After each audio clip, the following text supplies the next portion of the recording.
عندنا صفحاتنا والاستاذ انور الهواري رئيس تحرير مجله الاهرام الاقتصادي. انا بس هاخد رايه، هو انا واخده على بغته والله، هو ما كانش يعرف الموضوع ده.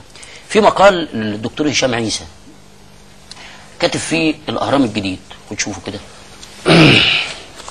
كاتب فيه الاهرام الجديد. اصل انت كنت وانت داخل يعني فبتكلمني على موضوع بتاع اساتذتنا اسامه سراي واسامه قيس. ده كاتب فيه بيقول ايه بقى؟ بيقول ان الاهرام واخد بالك عليه 3 سقطات الاسبوع اللي فات. السقطه الاولى ان هو ما اهتمش بخبر الشباب بتوع 6 ابريل ولا بتاع، ولا جاب سيره عنهم، ولا جاب الحاجات اللي بتحصل دي. نمره 2 مقال الدكتور عبد المنعم سعيد اللي هو بخصوص البرادعي، انه الاول نص المقال قال على البرادعي كلام كويس، ونص المقال الثاني وراح مستلم البرادعي بقى وقال انه البرادعي ده يعني المفروض ان اللي حواليه مش كويسين، وان اللي حواليه كذا وان اللي حواليه كذا. نمرة 3 هات المقال كده وانا اقول لحضرتك الثالث ده ايه بالظبط عشان ما.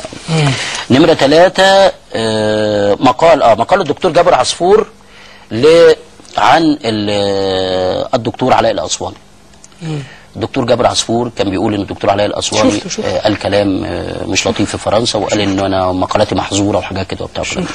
طيب هو بيقول انه منذ ما يزيد على 130 عاما قام الاخوان تكلب اصدار جريده الاهرام لتصبح منفذا منذ خرج العدد الاول منها في الخامس من شهر اغسطس 1876. واذكر ان انا كنت فاخرا لقراءتي في المدرسه الابتدائيه بني وليد رحمه الله كان من كتاب المقاله السياسيه في ذلك العهد. عايز بيقول بقى ان الاهرام احتفظ بقيمته والى اخره بتاع، لكن الاهرام مع الوقت بيفقد قيمته. هل مجرد ان الدكتور جابر عصفور بيكتب مقال في الراي، حر يكتب مقال في الراي، يعني من وجهه نظري طبعا، هل مجرد انه يكتب مقال في الراي عن الدكتور علاء الاسواني هل ده تقليل من الاهرام؟ والله انا عايز اقول لك حاجه يعني خلينا ناخد ال3 قضايا. تمام. الدكتور بيقول شباب 6 ابريل والدكتور عبد المنعم سعيد والدكتور جابر عصفور. تمام. هو المشكله ايه؟ المشكله ان الناس الدكتور مع احترام لوجهه نظره هو ما زال يفكر بعقليات قديمه. دكتور هشام عيسى مثلا ده على اي حد يعني هو يعني، ودي في نفس الوقت تعكس ايه العقليه القديمه اللي يرى الاهرام الصحيفه الاولى والاخيره اللي ما بيصدرش غيرها في مصر. الان هوامش، كنا زمان نتكلم عن هوامش حريه. تمام. الان الهوامش بقت ميادين فسيحه. بقت ميادين فسيحه، وفي اكتر من صحيفه يوميه، وفي قنوات بلا حدود، وفي حريه راي زي ما انا وصفتها عند حضرتك هنا مره انها نهر يتدفق بلا ضفاف. صحيح. فهل المطلوب من الاهرام ان هي تلبي يعني تكون صوت الهوامش ولا تكون صوت الخط العريض المجرى العام؟ هل مطلوب من الأهرام ان هي تعتمد مع احترامي الشديد للأستاذ الأسواني، هل مطلوب من الأهرام ان هي تعتمد الأستاذ الأسواني وتقدس الأستاذ الأسواني؟ هل هي مطلوب منها ان هي تعتمد الدكتور البرادعي وتقدس الدكتور البرادعي؟ بس على الأقل هل مطلوب من هي لا بتتناول؟ بالعكس بتتناول، وفي نفس العدد هات الأسبوع ده هتلاقي في أخبار محتفية بالأسواني جو، وهتلاقي تغطيات لأنشطة الأسواني. لا أنا ما بتكلمش على مقال الأسواني مثلا، عن الدكتور البرادعي مثلا. يعني في صفحه في الاهرام دلوقتي، الاهرام اليومي. طبعا انت مش معني بالموضوع بس انت راجل رئيس تحرير، هل مطلوب من الاهرام سابقا ورئيس تحرير مصر اليوم سابقا؟ بالعكس الدكتور عبد المنعم بيتكلم بلغه راقيه جدا عن البرادعي. من حق الدكتور عبد المنعم يختلف مع الدكتور البرادعي، هذا واجب الدكتور عبد المنعم، واجبه اصلا كمفكر. لا انا بسال كاستاذ علاقات دوليه، راجل مطلع. هل انت راجل اكثر مني خبره؟ مجرد الدكتور عبد المنعم يكتب مقال راي والدكتور جابر عصفور بيكتب مقال راي، انا مع الدكتور هشام عيسى في انه ممكن تزيد جرعه الاهرام شويه في التغطيه الخبريه لبعض الاحداث اللي هي 6 ابريل و8 ابريل و16 ابريل وحاجات كده. انا معاه في الكلام ده ومايو وحاجات كده، لكن انا بتكلم في مقال الراي. هل مقال الراي يؤخذ على الصحيفه؟ شوف، مقال الراي ما دام اولا من صاحب راي صح. تمام. يعني الدكتور جابر عصفور استاذ، تمام، رجل جلس على مقعد طه حسين، حر فيما يقول، على الاقل مؤتمن على ما يقول. مؤتمن على يعني على الأقل مؤتمن أن لديه حجة، مؤتمن على اسمه، يعني لن يعبث باسمه. طيب عند الدكتور عبد المنعم بقى الأمر مختلف شوية. لا مش مختلف. لا مش مختلف. ولا أنا هقول لك على حاجة. زمان أول ما رحنا الأهرام الدكتور أسامة الغزالي قال لي يا أنور لو في 5 في العالم العربي بيفهموا علاقات دولية بلغة بقى الدكتور أسامة الغزالي فقطعا الدكتور عبد المنعم سعيد واحد منهم. خدت بالك؟ فالدكتور عبد المنعم سعيد ده الكلام ده مثلا قاله لي الدكتور أسامة الغزالي سنة 93.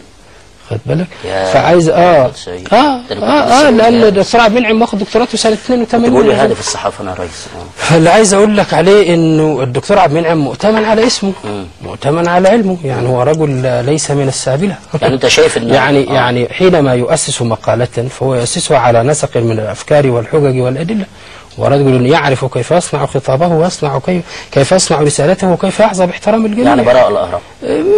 مش عايز اقول براء، احنا برضه مش في معركه، يعني مع احترامي للدكتور هشام، هي الناس يبدو لي ان عشمهم في الاهرام اكبر مما نقدمه نحن الان. يعني قضيه استاذ اسامه غيث مثلا نحطها على جنب. ده واحد من الاهرام وشؤون داخليه وبتاع. دي شؤون داخليه، انا هنتناقش في الداخل. وده مع احترامي الشديد للاهرام. فالحقيقه انا كنت سعيد ان هو بيقول الكلام ده هنا، مش في حته ثانيه يعني. انا برضو عارف قيمه الاهرام، فبالتالي بنحافظ حتى في السؤال والجواب على هذا الامر.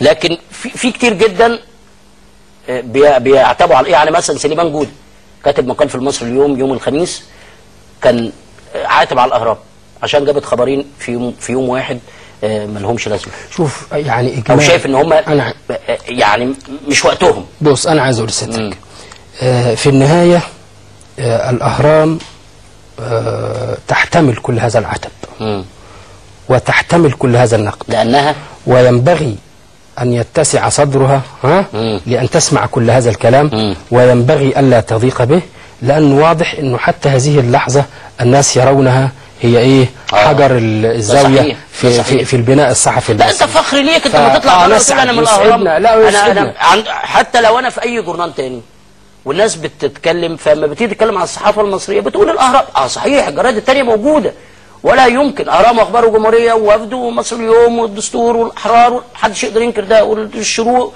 محدش يقدر ينكر ده. بس ايه المشكله ان احنا يعني يكون في حد في المقدمه، في ليدر. الاهرام صعب انها تكون ليدر، ما هي ليدر. لا هي الاهرام شوف اصل هو في حاجات التاريخ بيقول كده يعني. في مؤسسات انا عايز اقول لك حاجه، مصر فيها شويه مؤسسات كده تجاوزها اصبح محالا. وفي نفس الوقت طبيعه التحول بتخلينا مختلفين عليها. زي الازهر، تمام، زي الكنيسه الارثوذكسيه، زي الاهرام. هذه المؤسسات يعني عايز اقول لك ايه، هي التي بنت فكره الدوله الحديثه في مصر. سهل. يعني يعني انت مثلا لما تيجي الاهرام من عهد الخديوي اسماعيل الى توفيق الى عباس حلمي الى حسين كامل الى الفؤاد الى فاروق الى كل ده الاهرام، ثم الى العصر الجمهوري نجيب 1876. يعني فعايز اقول لك ان يعني هي زي ما قال لك طه حسين هي ديوان الحياه المعاصره اللي هو اعتمد بعد كده الدكتور يونان نجيب رزق وهو يؤرخ. فالتاريخ للاهرام هو تاريخ لمصر. وانا اظن ان تحديث او يعني حركه الواقع بتسبق حركه الصحافه كلها، مش الاهرام بس. يعني انا اظن ان الواقع المصري ينطوي على تطورات وعلى احلام وعلى توقعات وعلى حركات وعلى اشواق جماهيريه تسبق قدرة الصحافة على متابعتها وملاحقتها وتفسيرها ووضعها في إطارها الطبيعي. الصحافة متأخرة عن الواقع؟ عايز أقول أن أحيانا منعزلة عن الواقع، مش كل أطيافها. في صحافة أعطت ظهرها للواقع زي، وفي صحافة تخبط رأسها في حوائط الواقع، وفي صحافة تلاحق، وفي صحافة لكن بصفة عامة الواقع أكثر ثراء من صفحات الصحف، وأحلام هذا الشعب أكثر غناء من أعمدة هذه الصحف. وحركة التفاعل الاجتماعي وما تمر به إمكانات هذه الأمة تتجاوز السقوف التي تتحرك تحتها هذه الصحف.